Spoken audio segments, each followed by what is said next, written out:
Retour au cessez-le-feu dans la bande de Gaza. Mercredi 29 octobre, l'armée israélienne a annoncé la reprise du cessez-le-feu dans la bande de Gaza après une série de frappes intensifiées depuis la veille. Ces attaques ont ciblé des dizaines de sites liés à des groupes terroristes, dont 30 chefs de mouvements armés opérant dans les territoires palestiniens. Selon un communiqué officiel, le cessez-le-feu a été établi après avoir été violé par les Hamas, une nouvelle étape dans ces conflits toujours tendus.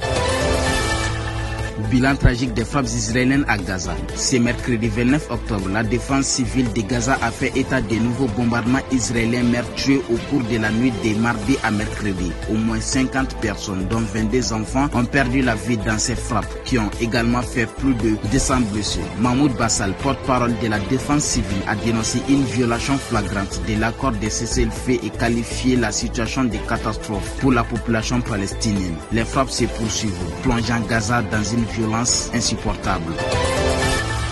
Trump en visite en Asie, rencontre clé avec Xi Jinping. Après son passage au Japon, Donald Trump est arrivé en Corée du Sud ce mercredi 29 octobre. Sa visite s'intensifie avec une rencontre cruciale prévue jeudi avec le président chinois Xi Jinping. Cette rencontre alimente l'espoir d'une trêve dans la guerre commerciale entre les deux géants. Trump a annoncé son intention de réduire les droits de douane sur la Chine en échange de son aide dans la lutte contre le fentanyl, une drogue responsable de milliers de morts aux États-Unis. À bord de l'Air Force One, il a exprimé sa confiance dans la coopération chinoise avec les forces de l'ordre américaines. En revanche, il reste incertain sur l'éventualité d'évoquer la question de Taïwan lors de cet entretien.